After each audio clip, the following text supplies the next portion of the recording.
নমস্কার বন্ধুরা, আমিষ ফেলে নিরামিষ পরিবারে আপনাদের সবাইকে স্বাগত জানিয়ে আজকে আবারও একটা নতুন রেসিপি নিয়ে হাজির হয়ে গেছি।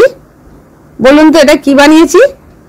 হ্যাঁ, ঠিকই ধরেছেন, এটা কুমড়োর কুমড়ি।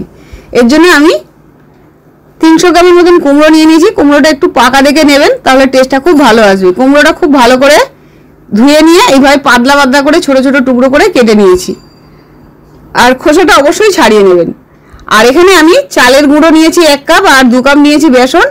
খুব ভালো করে এটা চেলে নিয়ে একটা বড় বাটিতে নিয়ে নিয়েছি। হাফ চামচ দিয়েছি কালো জিরে, সামান্য একটু চিনি দিয়েছি, হাফ চামচেরও কম। একটু দিয়েছি লঙ্কা গুঁড়ো, সামান্য একটু হলুদ গুঁড়ো দিয়েছি,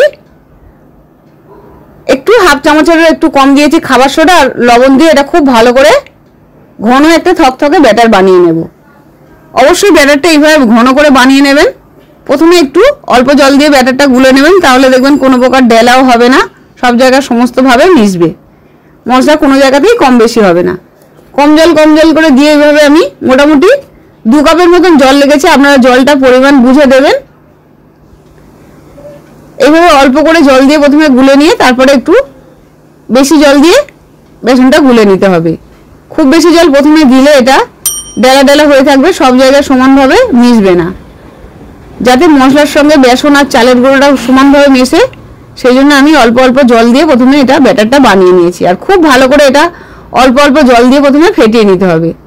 যখন খুব ভালোভাবে ফেটানো হয়ে যাবে, তারপর আরও একটু জল দিয়ে দিয়েছি আমি।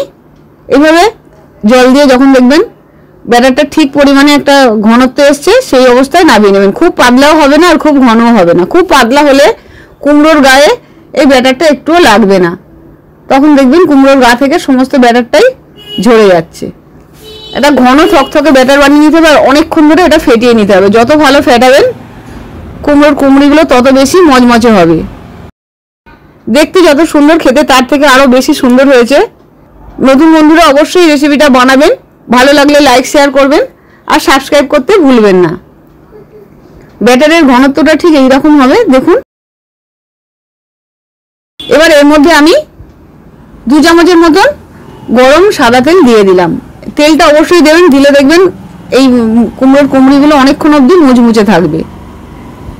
গরম তেলটা দিয়ে আরও মিনিট 2 ভালো করে এভাবে মিশিয়ে দিয়ে তারপরে আমি কড়াতে যে তেল বসিয়েছি, সেই তেলে একে একে এই কুমড়িগুলো ভালো করে এর মধ্যে বেসনের গোলায় চুবিয়ে নিয়ে আমি ভাজবো। যত ভালো ফেটাবেন মোট কথা, ততই ভালো এগুলো মুচমুচে হবে। আমি এটা মোটামুটি মিনিট 10 এইভাবে খুব ভালো করে ফেটিয়ে নিয়েছি। আপনারা ইচ্ছে হাত দিয়েও ফেটিয়ে নিতে পারেন। ফেটিয়ে দেখবেন একটু সাদা সাদা হয়ে গেছে। বেসনটা যত ভালো ফুলবে ততই টেস্টি হবে। এবার ছাড়ার আগে আরও একবার এইভাবে ভালো করে ফেটিয়ে নিলাম। এবার কড়াতে আমি একে একে কুমড়িগুলো ছেড়ে দেব। তেলটা খুব ভালো গরম করে নেবেন, একটুও যেন ঠান্ডা না থাকে। তেলটা খুব ভালোভাবে গরম হয়ে গেলে এবার মিডিয়াম আঁচে এগুলো ভেজে নিতে হবে। খুব বেশি জোরে রাখলে, যেহেতু কুমড়োগুলো কাঁচা আছে, কুমড়ো কাঁচা থেকে যাবে আর গাটা দেখবেন লাল হয়ে গেছে। ওই জন্য মিডিয়াম আঁচে ভাজা ভাজা করে নেবেন। এইভাবে আমি সমস্ত কুমড়ো 3 বারে ভেজে নিয়েছি। এইভাবে 4টে-5টা করে দিয়ে ভাজবেন, বেশি একসঙ্গে দেবেন না, তাহলে একটার ব্যাটার আর একটার গায়ে লেগে যাবে। দেখুন কত সুন্দর ভাজা হচ্ছে, আর সমস্ত কুমড়োই খুব ভালো মুচমুচে আর ফুলো ফুলো হবে এইভাবে যদি বানান। আস্তে আস্তে এইভাবে আমি উল্টিয়ে পাল্টিয়ে মোটামুটি 5-7 মিনিট ধরে খুব কম আঁচে ভেজে ভেজে নিয়েছি। বেশি জোরে ভাজলে গাটা তাড়াতাড়ি লাল হয়ে যাবে, আপনারা বুঝতেও পারবেন না, ভেতরটা কাঁচা থেকে যাবে। এই কুমড়িগুলো আপনারা দিয়ে চা কফিও খেতে পারেন, কিংবা যদি মুড়ি দিয়েও খান সন্ধ্যেবেলার টিফিনে, কিংবা যদি মুগের ডালের সঙ্গে ঘন ঘন মুগের ডালের সঙ্গে যদি ভাতের পাতে খান, এই কুমড়ি থাকলে দেখবেন আর কোনো কিছুই লাগছে না। এই দিয়েই সমস্ত ভাত খাওয়া হয়ে যাবে।